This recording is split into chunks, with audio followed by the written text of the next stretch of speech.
Hello, BookTube, and welcome back to Cimmerian September 2024. This is a BookTube event created by Michael K. Vaughan, he of cursed name, in which we read about Conan. We read Conan, the great creation of Robert E. Howard. Last year, the idea behind Cimmerian September, if you wanted to do it, it's of course a very informal, fun event. At least it was meant to be. Uh, Last year the idea was that it wouldn't take you much more than a month to read everything, every word of a Conan story that Robert E. Howard wrote. If you wanted to do that, you could get the big Golance 1-volume paperback or the 3-volume paperbacks with illustrations that are in print here in the U.S., and you could just read everything that Howard wrote. This year it's Conan pastiche fiction, starting with the row of paperback Conan pastiches that were done by L. Sprague de Camp and Lynn Carter, that really ignited Conan's popularity. Those paperback books were everywhere before the movie. Those books were everywhere. People were reading them. Where before it was a little bit more rarefied of a thing to find a Conan fan. All of a sudden, these fantasy paperbacks were in the spinner racks at bookstores with terrific covers. A lot of people consumed those. I consumed them, but gradually it became clear that there was a problem there, and then the new authorized, fully vetted, editorially curated versions of Conan came out that underlined what that problem was, which is that L. Sprague de Camp was liberally mixing his own pastiche and emendations of Howard alongside Howard's actual work. Sometimes completing stories that were only in draft, sometimes changing stories that were not Conan stories to be Conan stories, sometimes going into the typescript of an original finished Conan story and changing things. A line here, a paragraph there, a phrase there, to the point where, as much of a gift as those old Conan paperbacks seemed, and how wrapped they are in nostalgia for a lot of people, including me, they start to look more and more nefarious. They start to look like just the wrong way to spread an author's popularity. You could, if you wanted to give a focus for your Cimmerian September this time around, this year, you would read all of those volumes. There's a lot of other Conan pastiche to read. A lot of it. And I've been bouncing back and forth between everything. I've been reading later pastiche novels by authors who never knew Robert E. Howard, never wrote to him, and whose lives don't overlap with his. And I've been reading those original volumes. And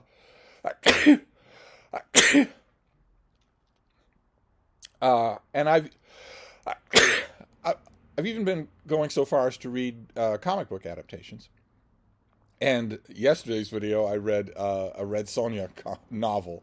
This is a pastiche of a pastiche. But I felt the gravitational pull for this event to go back to the L. Sprague de Camp books from time to time. And that's what I did last night. I went back and read Conan of Aquilonia, where Conan is on the cover, has a beard, and he's fighting alongside a little boy. So that's unusual right there. And this is by L. Sprague de Camp and Lynn Carter with no Robert E. Howard involved. Because although this is based on Robert E. Howard's characters, this is not anything that Robert E. Howard wrote. And as usual, L. Sprague de Camp gives us a brief introduction. Before we get to this book, which is fairly thin, it's a collection of 4 short stories about an older Conan. He's about 60. He is ruling in Aquilonia, the greatest kingdom of the Hyborian age. He has a son, Prince Khan, who is growing up. He is a teenager. They have adventures together in the course of these 4 short stories, which are interconnected and over which looms Thoth Amon, that guy again, the sorcerer equivalent. The evil sorcerer equivalent of the good warrior that Conan is in the age. A towering figure who, realistically speaking, should be able to kill Conan fairly easily. Thoth Amon tells one of his cat's paws, or does it himself, to animate a stone or wooden demon with wings and claws and fangs, something that Conan can only barely defeat. uh, using one stratagem or another. Well, Thoth Amon is very old and very powerful. If he made 10 of those things and sent them on Conan in the middle of the night, well, that'd be it. Conan would be dead. Also, if he changed Conan's bedclothes into poisonous snakes, Conan would be dead. It's the same problem that Marvel Comics has with Doctor Strange. It made sense for Doctor Strange not to ever be integrated into the Marvel Cinematic or Marvel comic book universe, because there's nothing he can't do. In the movies, they very wisely limit his power set. In the comic books, there's nothing that he can't do. So there would be no need for anybody else, and he could not have any enemies. So it doesn't make a whole lot of sense for Thoth Amon and not some rival warlord to be Conan's lifelong bête noire, but nevertheless, he is in these stories. And before we get to the stories, Elsbrand de Camp gives us, first of all, a map. Notice something going on here. Do you notice something similar? There is a west-facing continent on a broad sea. And what's the one most notable physical feature of this map? A gigantic inland sea. You might want to consult your map of Middle-earth in the Third Age. But anyway, I want to read you just a bit of this to underscore the dark and dire problem that we're having with this September event. Howard wrote several series of heroic fantasy stories, also called swordplay and sorcery stories, most of them published in Weird Tales. This magazine ran from 1923 to 1953, and in Howard's time was the only outlet for fantasy. So that it ran from 1923 to 1953, and for a while, realistically speaking, that was where you would have come across Conan and nowhere else. Although the subsequent claim, the only outlet for fantasy, is surely wrong, and Elsbrand de Camp is in a position to surely know it's wrong. Maybe I'm wrong. Of these stories, the longest and most popular series comprised the Conan Tales. 18 Conan stories, from a 3,000-word short story to a 66,000-word novel, were published in Howard's lifetime. 8 other stories, from complete manuscripts to mere fragments and outlines, have been found among Howard's papers since 1950. As one of the discoverers, I have edited some unpublished Conan stories for publication and rewritten 4 of Howard's unpublished adventure stories as Conan stories. My colleague Lynn Carter and I, singly and jointly, completed the incomplete Conan stories and fragments. In addition, my colleagues Bjorn Nyberg and Lynn Carter and I have written a number of original Conan stories to fill the gaps in the saga, as we think Howard might have done had he lived longer. And that little passage does 3 things. Number 1, it tells us how little Conan material Howard actually wrote. I believe only a fraction of what he would have written had he lived. He died at 30. Imagine if he were writing Conan trilogies, gigantic doorstop Conan War and Peace books, gigantic collections of short stories all the way until his mid-50s. Number 2, it shows you that Elsbrand de Camp, when he says, as one of the discoverers, I wrote some of these stories, changed some of the non-Conan stories into Conan stories, filled out the outlines, fleshed out the stories. When he opens that sentence, as one of the discoverers, he's clearly giving himself some sort of legerdemain. There's an assertion there. It's not just, I was one of the discoverers, and also I am a popular fantasy and science fiction author, so I rewrote some of these things. It seems pretty clear to me that he's staking out a claim to why he's authorized to do it. He doesn't use the word, but why else would he stress that he is one of the discoverers of those unfinished manuscripts? And the third thing that you can tell from even that brief bit of writing is that Elsbrand de Camp thinks there are gaps.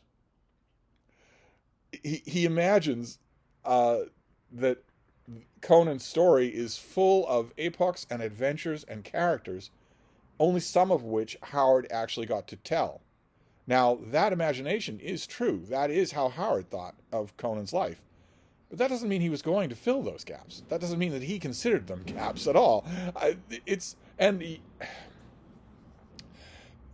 There's something disturbing about just those few sentences. And it disturbs me in a way today, making this video, that it did not disturb me yesterday at this time before I reread this thing. I haven't reread Conan of Aquilonia in a long time. And I reread it last night. And it's awful. It's just awful. I don't know what kind of a father Conan would be. I don't have any idea. I think it's pretty obvious that you wouldn't want to be one of his sons, no matter what kind of a father he was. I'm also not sure that Howard would ever have given us a Conan who was getting long in the tooth, wearing a graying Tom Selleck-style mustache. I'm not sure that Howard would ever have given us that.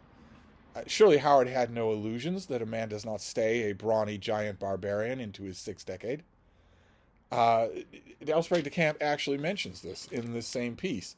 He says, true, his square-cut mane of coarse black straight hair and the fierce black mustache, which he has assumed in deference to Aquilonian fashions, shows traces of gray, and his skin is becoming leathery. But while he is a little stiffer and slower than in his long-lost youth, the strength of his massive thews is still that of two ordinary men.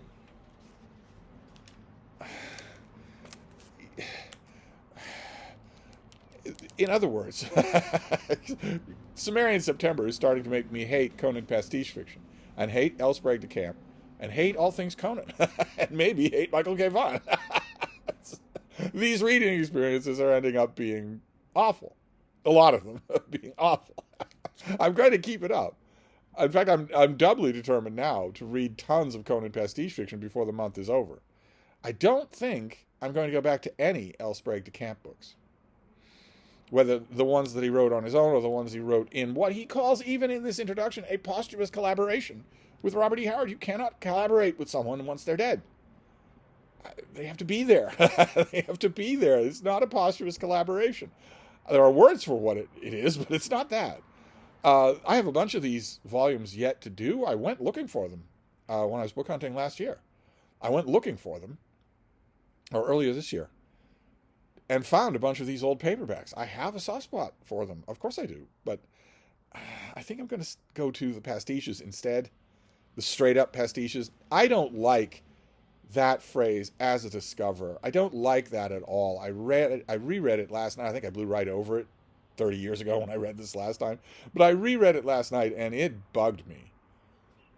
The implications of that. That I had a right to do this. That I had a right to go into Howard's stuff and change it. Or add to it. And publish it under his name, not only my own. Publish it, say, this is a book by Robert E. Howard and Elsbreg de Camp. Because this is a posthumous collaboration.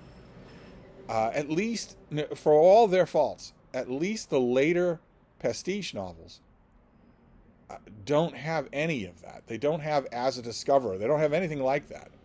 But these 4 short stories, they're not good. They're full of the kind of dare lies the castle of my father anachronisms that are what you would get out of Robert E. Howard's Conan if you weren't seeing anything else. If that's all you were there for. It really made me remember, rereading these stories really made me remember what Howard himself said about Conan the Barbarian. That he visited a border town down on the Texas border of Mexico, had a couple of adventures, probably told a couple of tall tales about those adventures, and then Conan stepped out of the past, stepped out of the mist, fully formed, and insisted that Howard write about him. And Howard wrote to friends saying, he completely consumed me. These stories completely consumed me. Even when I tried to write about something else, I couldn't do it. Now, you can say what you want. If you're in Cimmerian September, you're probably not going to say that Conan stories, just in general, across the board, from Robert E. Howard to anybody else, are all bad, that they're all junk. Probably you're not going to say that if you're part of this event. But the only pause that I would ask you to check your step would be that unless you are a writer, and probably a lucky writer, you've never felt that. You may have done a lot of writing, but you've never felt that. For a long time, I thought it was a writer's fancy, and not real at all, until I did feel it myself. until I did feel it. I was just hatching and beetling along, writing stuff. I was writing fiction for my own amusement. I absolutely love writing fiction for my own amusement. When all of a sudden, I did feel like I had been shoved aside and just told to take dictation. That here's a story, it's fully formed, you don't need to work on it, and you know exactly what every line of it is going to be like. That ended up being a novel, Troy War, a novel about the Trojan War, in which I adapt, very loosely, Homer, and also the post-Homerica, the body of literature called post-Homerica, and then add in a whole bunch of other stuff, a whole bunch of mind-staggering violence and tawdry behavior. That was a perfect example for me, and I was a revelation, because before that I would have thought that didn't happen, that it wasn't possible, that even the author, even though I know that authors had said that, everybody, plenty of authors have said that. You want to say that all of Conan literature is bad, okay, well you won't say that about Moby Dick, right? And Herman Melville said the same thing about Moby Dick, essentially the same thing, allowing for the differences in phraseology over a century, said the same thing. Authors have said the same thing, that I was going about my business, I was working, and suddenly I was waylaid by this story that I had to tell, that wouldn't let me tell any other story, that wouldn't leave me alone. I now know that that's true, and I know something else that's true. And it's going to seem harsh, but after the reading experience that I had, this is an hour I'm never getting back, I feel justified in saying that Elsbreg de Camp and Lynn Carter and Bjorn Nyborg never felt that about anything. Certainly not any of their own literary creations. They never felt that. And boy, oh boy, does it show in these stories. I mean, you could say that Conan is low-rent entertainment, that it's pulpy stuff. You could say that. But that element, whatever it is, that element of I just have to do this. I mean, Robert E. Howard was not an I just have to write this kind of writer. He was a pulp writer. Have typewriter will travel. He wrote whatever he thought the market would bear. As much of it as he thought the market could bear, that he had the time to write. He wasn't that kind of a writer. No writer that I've ever encountered in literary history that describes the feeling of some story walking out of the mist and grabbing them. None of those writers are the dreamy types that would ever come up with that. They seem embarrassed by it. And yet, that did happen to him. And I believe it shows in the Conan stories. For all their faults, I believe it shows. And it's missing. When you don't feel that and you write a Conan story, that's the element that's missing. And here, Conan is trekking with his men through a marsh, and he doesn't like the look of it, so what does he say? It meets me ill. What on earth? It meets me ill. Conan himself is vacuous. If you didn't know who Conan was, you'd have no idea who Conan was, if you know what I mean. You get that problem in a lot of pastiche fiction, right? How many Star Trek novels have you read where the author just assumes that you know what Captain Kirk is like, what Mr. Spock is like, so they don't bother to tell you. So, same thing here. And since we don't know what Prince Khan is, since Prince Khan is not part of Robert E. Howard, we don't get anything about him. We don't know. He's a non-entity throughout the book. He has an adventure. He's kidnapped by an evil sorceress sect. Has no personality to speak of. Not at the beginning of the book and not at the end. Not through all of these adventures. So my reading last night for Cimmerian September was bad. I went to almost ground zero. I would say that ground zero of our Pastiche Fest this time around are the major ace paperbacks where Robert E. Howard's work is interspersed with Elsbreg de Camp and Lynn Carter and Bjorn Nyborg, and mushed all together like that as a discoverer. I would say that that's probably ground zero. This is not that. This is just plain up pastiche. This is not Elsbreg de Camp working on anything that Howard left behind. This is him just writing a story on his own. And he does the same thing with Conan of the Isles, where you're just free and clear from Robert E. Howard, but not with an introduction like that. With an introduction like that is meant to give you propriety. I